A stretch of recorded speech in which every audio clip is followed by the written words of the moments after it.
From Lagos, the nation's commercial capital, this is the News at 10.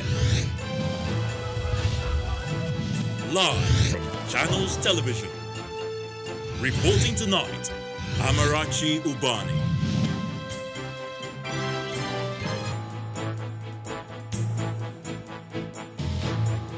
Good evening and welcome. Tonight, concerns over reopening of worship centers and refusal of tests for COVID-19 in some states is under the spotlight as the PTF submits Phase 2 report on easing of lockdown to President Muhammadu Buhari.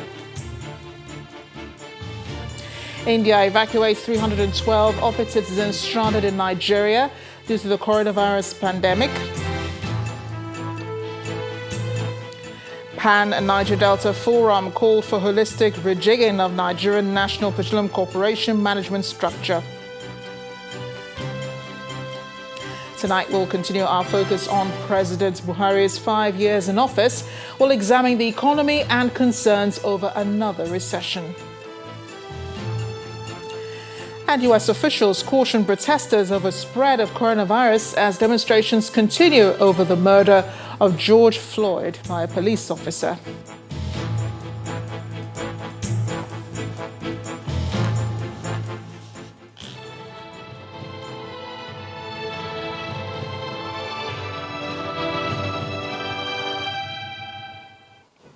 It's the eve of the expiration of the second phase of the COVID-19 lockdown ordered by the president in Abuja, Lagos, Ogun, and Kano states. Now, that explains why the Presidential Task Force team on COVID-19 visited the president today at the villa to give him an update on the situation and how the spread of the virus is being contained.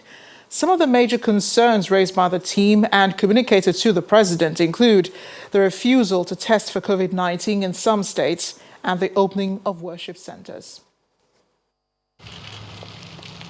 Once more, the chairman of the Presidential Task Force on COVID-19 leads his team to the presidential villa in what has become a bi-weekly ritual. The aim is to share observations, discuss challenges, and fashion the way forward as the country enters the fourth phase of the ease on lockdown. The opening of worship centers in some states, the refusal to test in some others, are some of the issues the task force discussed with President Muhammadu Buhari. Issues of places of worship, the issues of schools, the issues of certain businesses that were not open hitherto, part of the packages that we have looked at, and we've made the appropriate recommendations. But you know that Mr. President is the only one that can take decisions in respect of that. Certain steps will be taken. We're doing everything to ensure that the entire nation is on the same page with one response.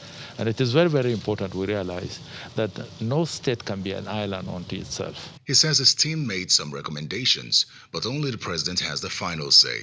It is clear, though, what the next phase will look like. I can assure you about one thing, that the ownership of the next phase will be the responsibility of the states under national supervision and coordination, because we have gone into community transmission.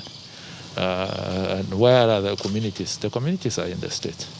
So the ownership of the next phase will be that of the states, the local government, the traditional institution, the religious leaders at the different levels of our communities, because that is where the problem is. Mr. Mustafa says President Buhari has continued his appeal to citizens to take responsibility, saying while progress is being made, there is more work to be done. As the fourth phase beckons, the task force says it is guided by the need to strike a balance between lives and livelihoods.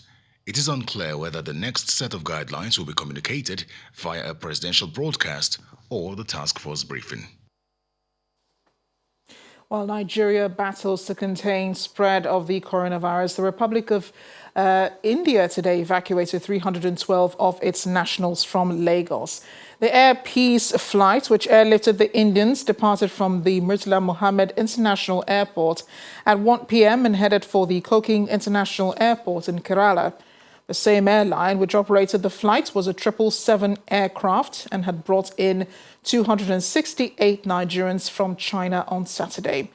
India now joins the list of countries that have evacuated their nationals from Nigeria, including the United States, the UK, France, Israel, Lebanon, and now China. Stay with COVID-19 stories. A 36-year-old medical doctor with the Federal Medical Center in Benue, Jigawa State, has died from the coronavirus. Dr. Nasir Adam, who was the medical officer in the Department of Internal Medicine at the center, battled with acute respiratory disease and later tested positive for COVID-19. However, on a positive note, 181 COVID-19 patients have been discharged from various isolation centers in the state. But the challenge remains their acceptance into society after their long stay at the isolation centers. From Jigawa State, we bring you a story of a frontline worker who's also a COVID-19 survivor facing stigmatization after being declared safe to be in society. Jigawa, like other states of the Federation, has been hit by the outbreak of the coronavirus.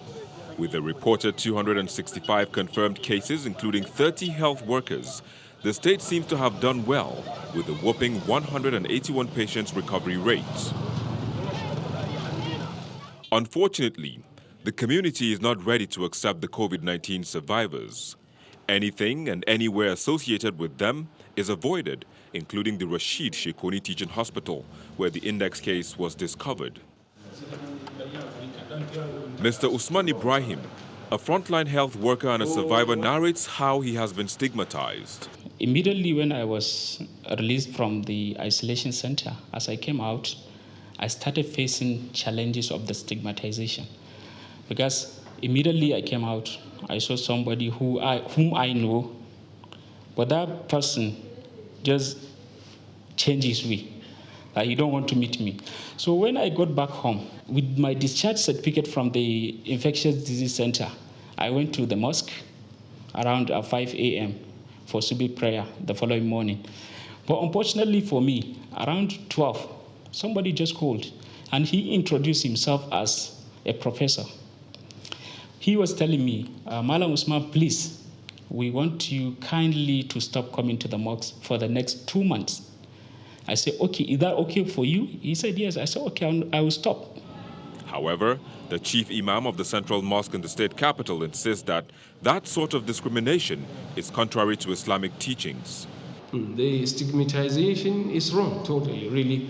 The community, the family, the friends should accept him. He's now a member of the family. He has been already a member of the family, and he will continue to be. Recovered patients are also encouraged to report any instance of stigmatization to the health authorities. It is unfortunate that people who have recovered from COVID-19 are being stigmatized or in some places are rejected outrightly. I think that is absolutely wrong, and once somebody has recovered, it's not infectious. As Jigawa State continues to battle the COVID-19 pandemic, perhaps the next line of action would be to enlighten the public that a recovered patient no longer poses a health menace to the society. We move to Nasarawa State, where the Obstetrics and Gynecology Department of the Federal Medical Center in Kefi has been temporarily shut after 3 doctors tested positive for COVID-19. All staff of the department who are primary contacts of the doctors have also gone into isolation to aid contact tracing and halt further spread. There were, however, allegations of violation of COVID-19 protocols at the hospital, and this prompted our correspondent Halima Gayom to pay the facility a visit to ascertain the true picture.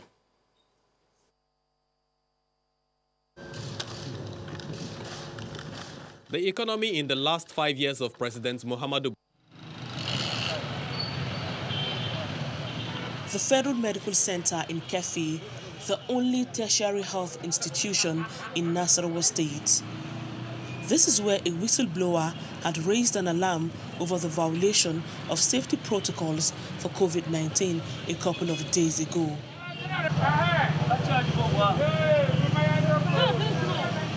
On arrival, we spot Abbas and Amina, the public health personnel on duty, administering thermal scans and ensuring the faces of visitors are covered and hands washed before they are granted access.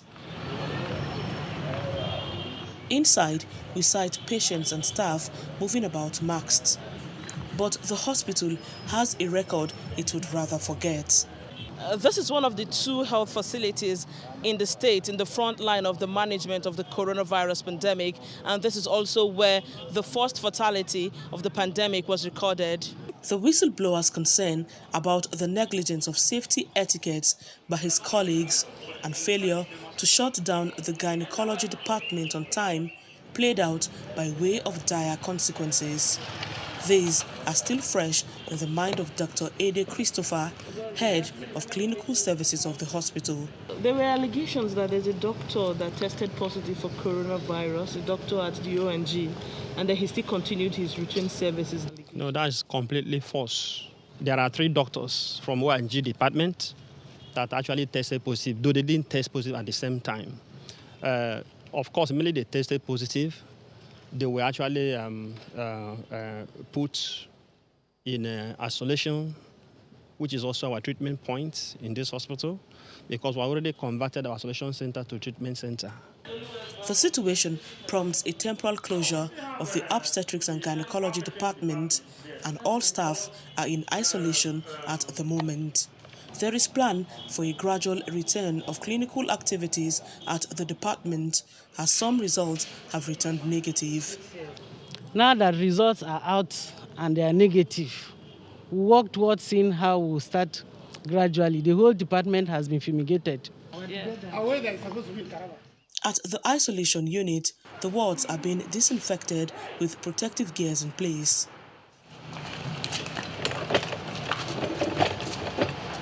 The head nurse of the unit takes us through the personal protective equipment storeroom and gives details of availability. We received a delivery of 500 pieces of coverall from the state. Surgical face masks, about 500 pieces too. 1,000 pieces of N95 and other PPEs. As the hospital works towards reopening the affected department, the need for strict infection control measures and proactive action will continue to attract attention at this center, where over 30 COVID-19 patients had been admitted, 12 discharged, and 2 deaths recorded. Halima Gayam, Channels Television News. COVID-19 and the current lockdown is bringing untold hardship to many people. A figure of those classified as poor in Nigeria is put at over 80 million, as contained in the latest report on poverty and inequality released by the National Bureau of Statistics. Life for these people is a daily bitter struggle, which is made worse by the lockdown and restriction of movement. In our next report, our correspondent Ibrahim Adra reports on the plight of some persons in that category in the nation's capital, Abuja. The latest report shows that for every 10 persons in Nigeria, 4 are classified as poor. That comes up to over 82 million poor Nigerians. They survive on about 370 naira per day. This is irrespective of dependents. This huge statistics is spread across the country, with some of them living here in Kuruduma village, a slum sandwiched between the opulence of Asokoro in Abuja. With a pandemic that has necessitated lockdowns, poor government revenues, shut businesses, life for the poor is tough. Simi Yakubu, a mother of 3, makes a living selling zobo, a local drink, in Garki Market. Her husband works in construction sites. The lockdown has affected both. Her business, which puts a profit of about 200 naira a day in her family coffers, is at standstill. Everybody don't run for corona. They don't close the market since 2 months ago. She says the cooking pots are empty and the fireplace gone cold. No food, nothing. Sometimes I used to go, if I ask my neighbor, you will give me garri, we go soak with my children.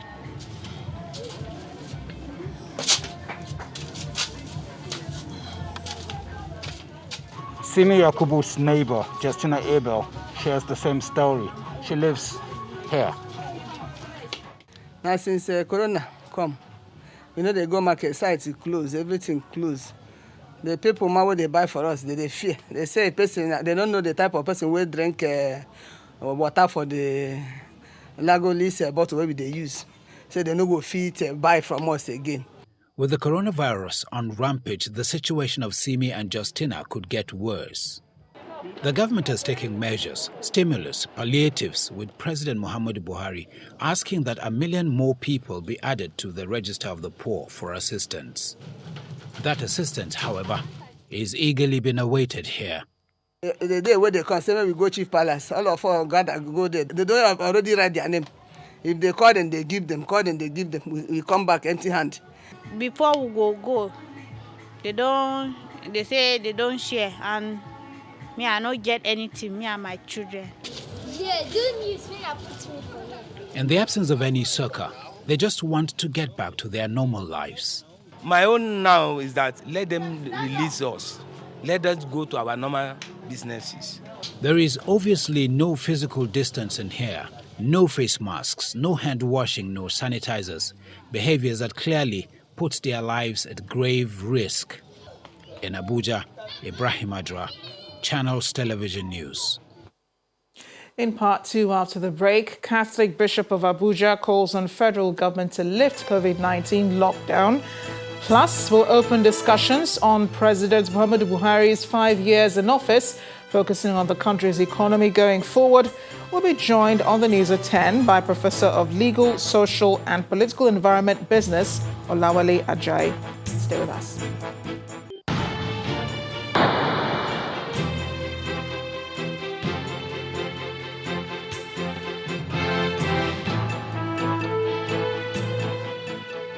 Welcome back. If it has joined us, you're watching the news at 10 live on Channels Television.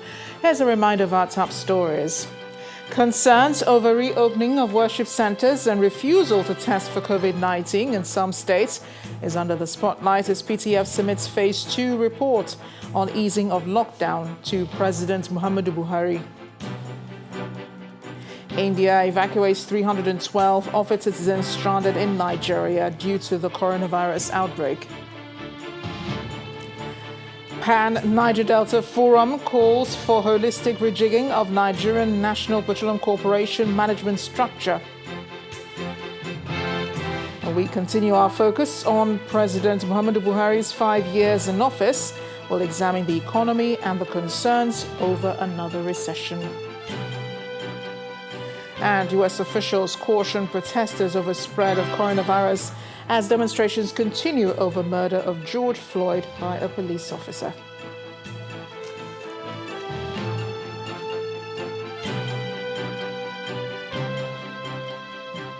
Our website, channelstv.com, has more information on our top stories and others.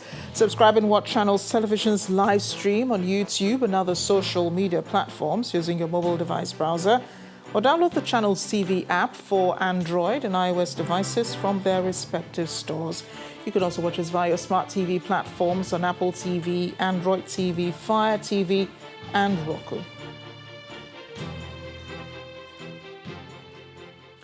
Staying with the COVID-19 pandemic and its impacts, the Catholic Archbishop of Abuja, Ignatius Kegama, is asking the federal government to completely lift the lockdown imposed on states. Bishop Kegama mentioned this today while delivering the homily celebrating the Pentecost Sunday at the Church of the Assumption in Abuja. He also wants Nigerians to adhere strictly to personal responsibility rules.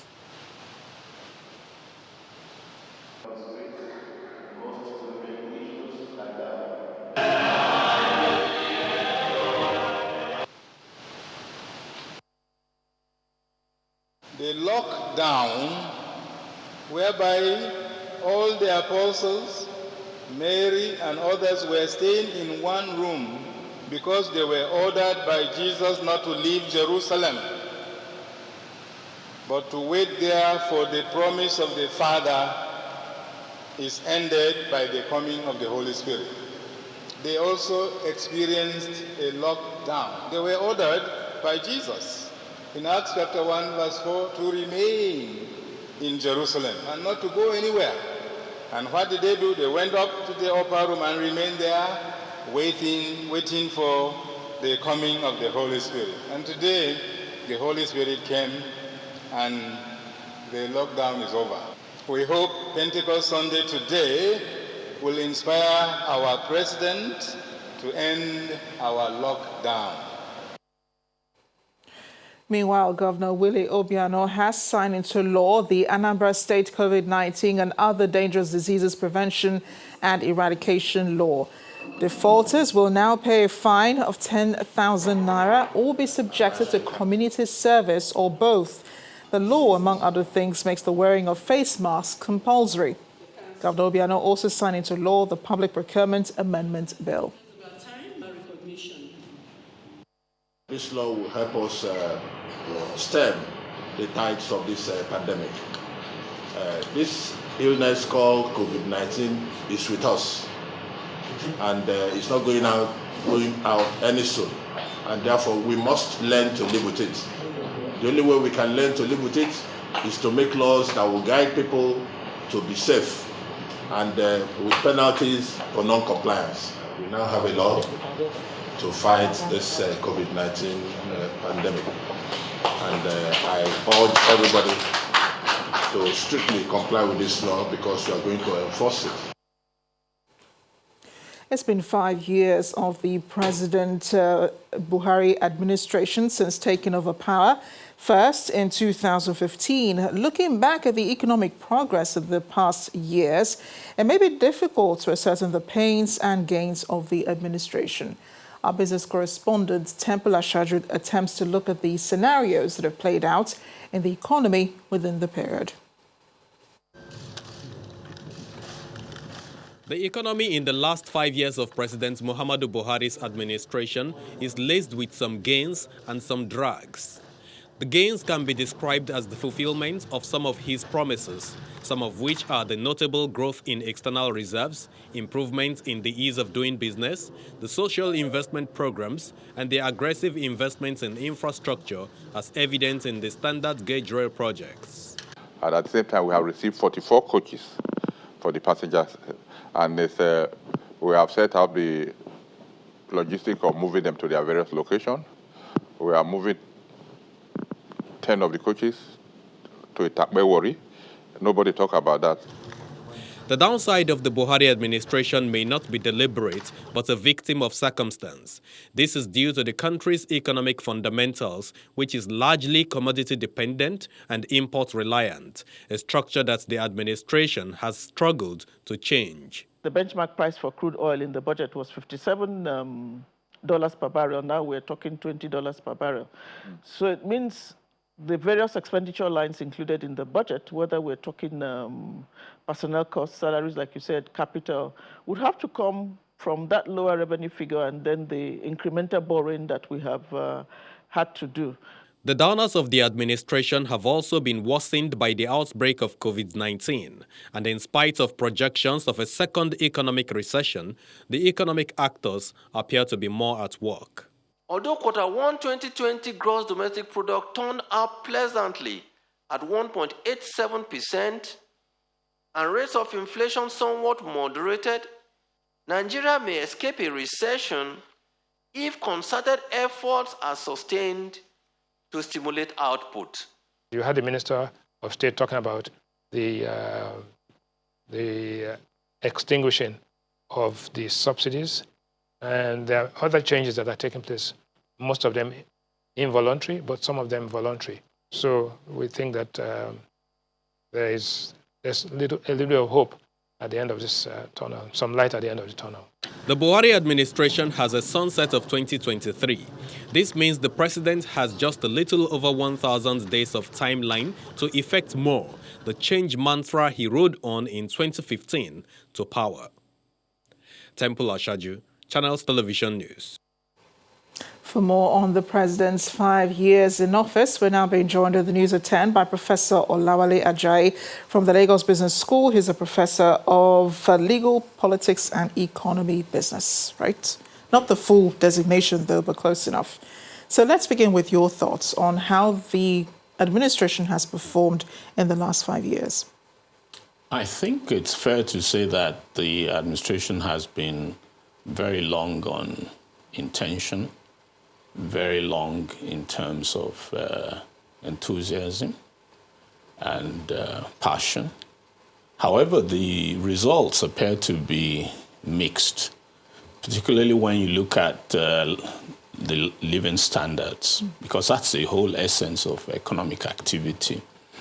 And with unemployment rate at about 23%, underemployment rate at about 20%, poverty rate at about 40%, HDI at about 0.532%, and with the borrowing level, external borrowing level, about $36 billion, meaning that by some accounts we're spending about 96% of revenue in terms of debt repayment. One would say that it's not yet uhuru, to use that phrase. Indeed, and capital expenditure under this administration was hiked to about 30% until lately when it had to be reviewed. To what extent then would you say this aspect of the budget has impacted the economy? I think that was a plus for the administration. And we've seen completion of some of the projects that were started by previous administrations in infrastructure, particularly on the rail and some of the road projects. Unfortunately, these are projects that whose benefits will kick in over time. But in terms of that shift to capital expenditure, that was certainly something that I think has been commendable. And we did experience an economic recession under this administration, and we're likely approaching another recession. We heard the CBN governor there in the report saying there are some factors that need to be put in place in order for us to avoid that. What would you suggest at this point? I very much doubt that we can avoid a recession because these are COVID-19 impacts and the oil price squeeze from the big elephants fighting. It will be a miracle if we can avoid a recession. But what is to be done, which I think the central bank largely and the fiscal authorities largely are doing, is stimulus. This is in fact the recommendation of economists, particularly those who very much worked on the downturn in the United States, unorthodox measures to ensure that you keep, stimulating the economy. Even the borrowing, the foreign borrowing of $3.4 billion, I think, to me, is in the right order. The important thing, though, is that it is spent judiciously in raising productive activity. And it looks like perhaps oil will moderate over time. I think the other point is that the current situation gives us opportunities to take bold steps to restructure the economy, to invest, particularly in our people, in terms of improving living standards. So I think those are the upsides that we can look at. Thank you so much, Professor Olawale Ajayi. We'd have a lot to talk some more about this, but I appreciate your being here on the News at 10. Thank you very much. Thank you for having me. When the News at 10 returns, suspected bandits attack 11 Ruga communities in the Kajuru local government area of Kaduna State. That's in a moment. Join us again. Welcome back. Ekiti State Government has relaxed the lockdown imposed on the state with effect from Monday, June 1st. The governor, Kayode Fayemi, says residents will now enjoy free movement for their daily activities from Monday to Friday between 6 a.m. and 8 p.m. Also effective from Monday, public officers on grade level 8 and above are to resume for duty, while those on grade level 7 and below will still remain at home until further notice. He adds that opening of schools, worship centers and major markets will be subject to ongoing consultations with stakeholders. With the rising cases of coronavirus and falling economic growth, the quality of leadership will perhaps be the most important palliative. The federal government says it is collaborating with the states to minimize the pain families and businesses could face in the coming months. Tonight, to analyze and share insights about the situation of the coronavirus and also the economic outlook for the next 1 year is Babajide Ogunsanwo, Channels TV's data and information consultants. Thank you for being here tonight, Babajide. Always a pleasure having you. And you seem to be, the man of the moment right now, because on April 26th, I remember 5 weeks ago, you shared your prediction on the number of coronavirus cases to expect by the end of May. And here we are. Let's take a look at that outlook you made five weeks ago. Okay. Use the trends as a way to project what could happen in May. In February, when February ended, there was only one state that had a case of coronavirus, which was Lagos, and so we ended February with only one state, one case. By the end of March, we had 11 states, including the FCT, and we had 139 cases on the last day of March. On the last day of April, we had 34 states, including the FCT, and on the last day, we had 1,932 cases. Based on this evidence and looking at these trends, it means that it will be more than a miracle for us to end May with less than 10,000. And that was 5 weeks ago, Babajide. Here we are today at more than 9,800 cases, 9,855 to be exact, confirmed cases of coronavirus in Nigeria. And I know you're not a prophet, or else you'd be a prophet of doom predicting these high numbers. But how did you do it? In this case, it's painful to be accurate because these are not just numbers that I love. These are loved ones that have been lost. But there are three things I considered in making that forecast. The first is 2 months before Nigeria had its first case of coronavirus, I'd been studying the global trends and patterns. That was the first thing I did. The second is I understood the psychology of the PTF, the Presidential Task Force, and the NCDC. I understood things that they said and the things that they did not say. And finally, while a lot of other analysts, especially on the other TV stations and some on the radio stations, were following the noise, what I was doing right here was I was following the signal. The signal is to look at our behavior and to understand our culture in also being able to look at what to expect for the month of May. And so we've come out. We still have one more result that will be announced by the NCDC later tonight. But when that result comes out, sadly, that prediction will likely be very accurate. Yeah, this is one of those times we would love to say that you were wrong, but unfortunately you're not. So Nigeria's democracy journey continues at this point. What should we expect from the government in the next 2 months? What's your most critical view on that? With what that is going on, 2 months sometimes could now be very difficult to predict. But here's what I found. We've got good news and there's bad news. The good news is that there's only one skill that the Nigerian leaders will need for the next 12 months. And that skill is crisis management skill.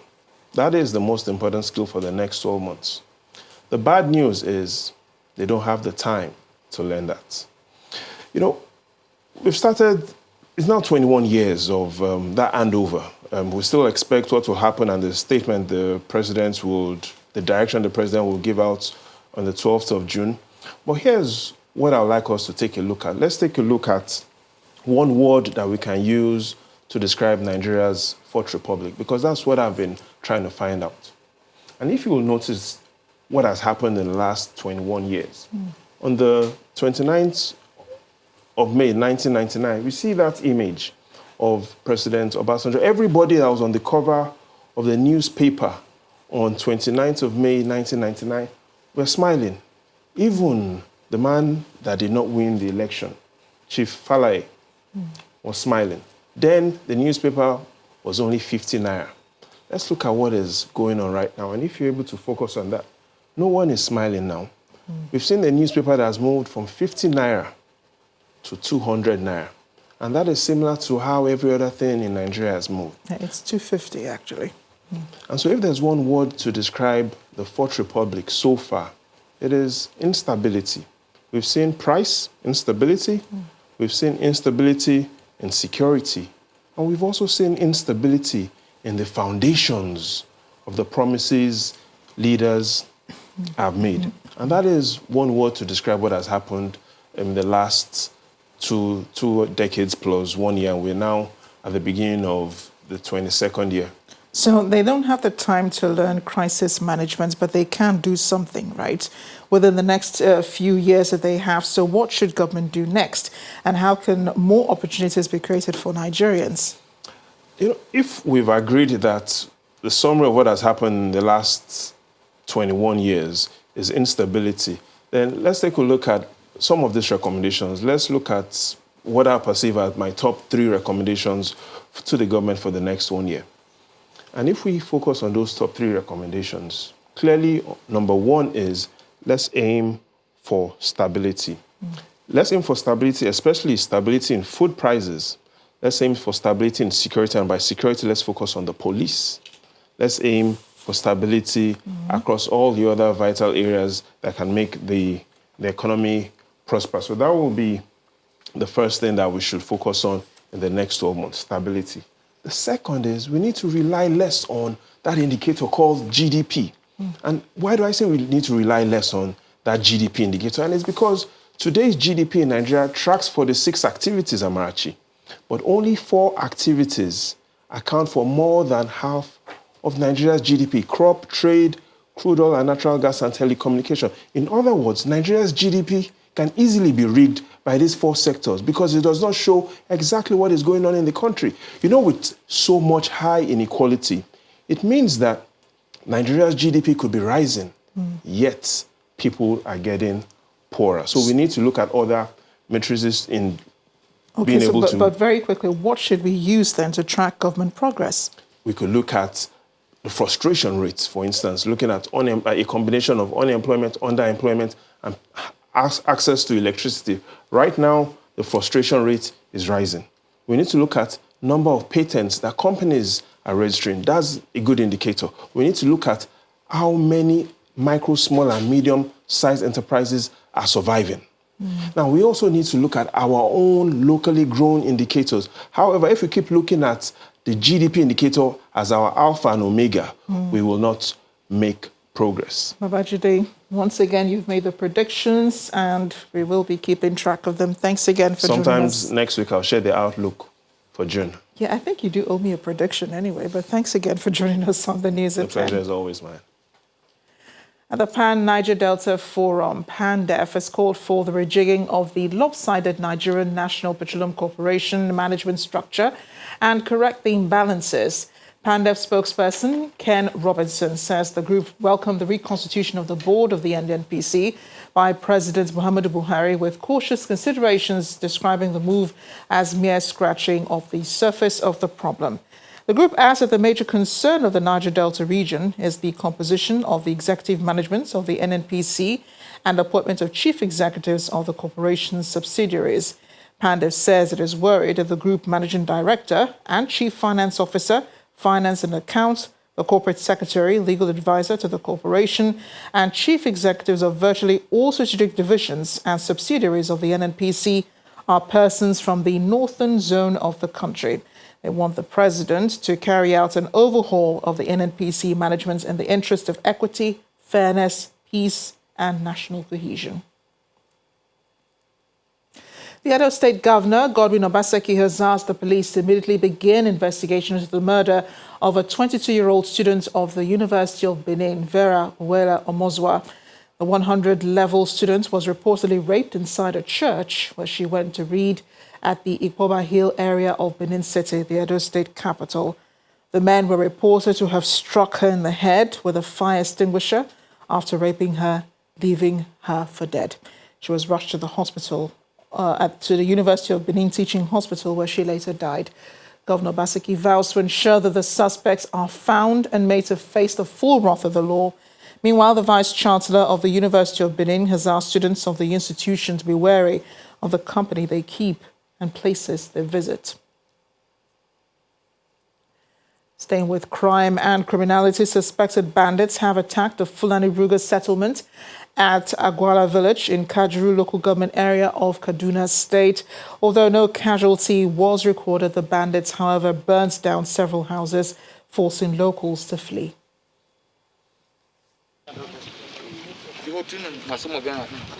Late last week, Kajuru Council chairman and residents fought hard to debunk rumors of an alleged attack on the southern Kaduna community. Hours after that effort, suspected bandits invaded Akwala village in the Fulani Ruga settlement in the council area. Security officials visited the community for an on-the-spot assessment. Burnt homes and farmlands are some of the aftermath of the attack. The bandits came and touched our houses and left. Some people told me what happened. They went to their respective houses to remove what was left. I cannot account for my loss yet. Those people heard that there was an attack and then came for a reprisal. And meanwhile, there was no attack. These are some of the dangers of fake news. Before the onslaught, the Fulanis with their families and the Adara people have lived peacefully for more than 20 years, and security operatives want it to remain so. Reprisal attack doesn't solve problem, rather it's magnified problem. And we are assuring you, those that have done this dastardly act, we are going to arrest them, investigate them, and then arraign them before the court of law so that justice can be served. We are appealing to you once again to coexist among yourselves, cooperate among yourselves, because that's the only way that you'll be able to work against the enemies coming from outside to come and attack you. In the last 3 years, several communities in Kajuru local government area of Kaduna State have come under attack, leaving many dead and property destroyed. To stop that trend, security operatives are asking the people to work in synergy to ward off external enemies, especially considering how bad the road network is, in case they hope for help from outside. Still ahead on the news at 10, U.S. officials caution protesters of a spread of coronavirus as demonstrations continue over the murder of George Floyd by a police officer. Stay with us.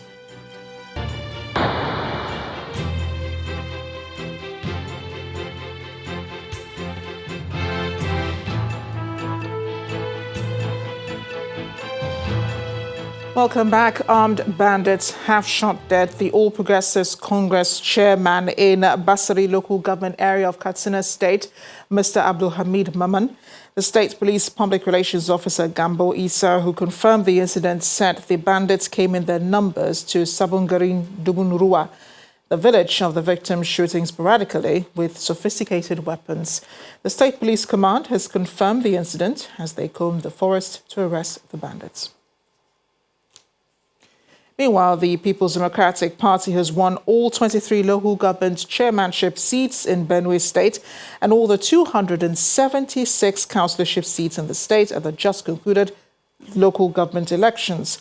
The chairman of the Benue State Independent National Electoral Commission, Mr. Loko Joseph, has asked the newly elected chairmen and councillors to turn up for their certificates of return from Monday as part of the process of completing the job of the commission before the inauguration. The election was conducted yesterday. Okum local government, Ayua Stevie Tewasi of PDP scored 62,122 and was duly elected as chairman of the Okum local government. Oche Ogbabo James of PDP scored 19,544 and was duly elected as chairman Ado local government. And then we have 276 council wards in Benue State. And as a matter of fact, 276 honorable councillors were won by PDP. On the foreign scene, U.S. officials are warning of the continued danger posed by the coronavirus outbreak. Protests have been ongoing since last week in the United States over the killing of an African-American man in Minneapolis by the police. This comes despite the U.S. having the world's highest number of coronavirus deaths and cases.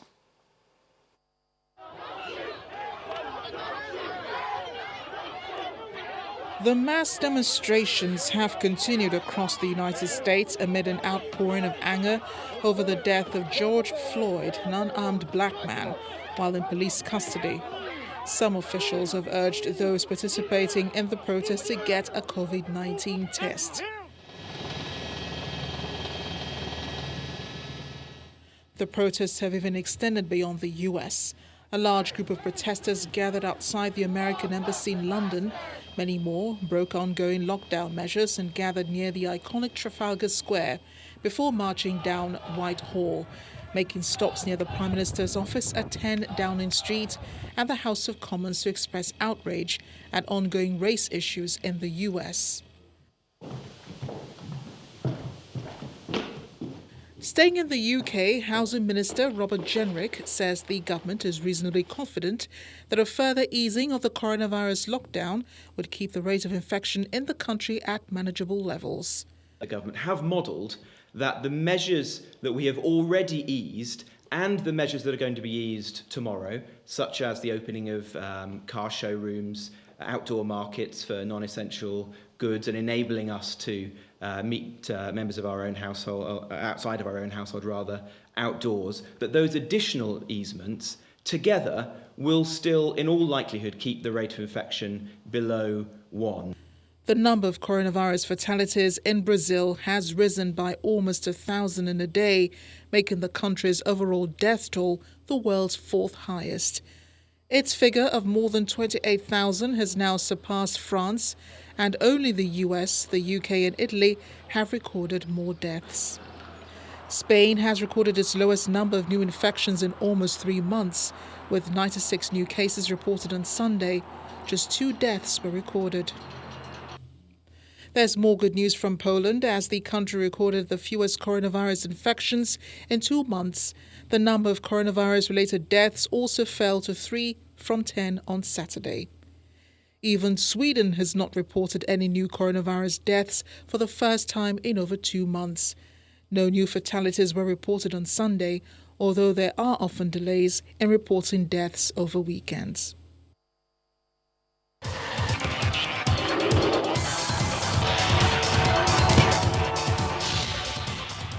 Sports news now in Germany. Borussia Dortmund's Jadon Sancho earlier this evening netted his first Bundesliga hat-trick in a 6-1 win over Paderborn and revealed a message calling for justice for the death of American George Floyd. After an uneventful first half, Thorgan Hazard put Dortmund ahead on the 54th minute before Sancho slotted home his first goal since February 29th.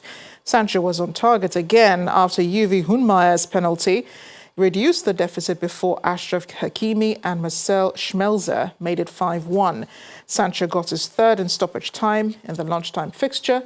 Gladbach beat Union Berlin 4-1. Nigerian UFC middleweight world champion Israel Adesanya says fans should look forward to a rebirth version of him in his next title defense.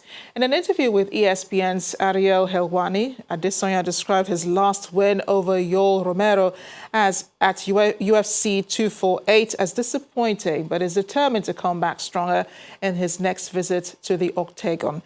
The 30-year-old is expected to defend his belt against Paulo Costa, and he believes the Brazilian is a dream stylistic matchup for him. Costa, who has a perfect record, is renowned for his knockout power and aggressive approach, but Adesanya is convinced his counter-punching style will earn him another speculative victory in the cage. He also reiterated his intention to fight UFC legend John Jones in 2021 with or without a championship belt on the line.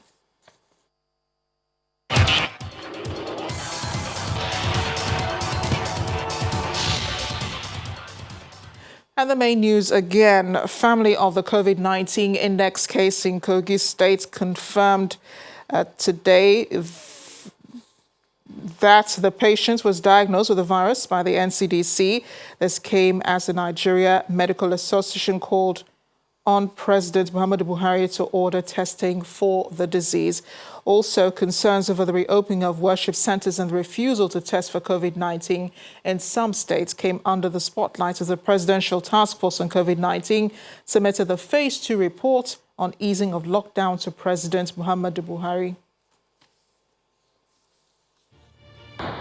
That's it on the news at 10 tonight. Thanks for watching. I'm Amarachi Ubani.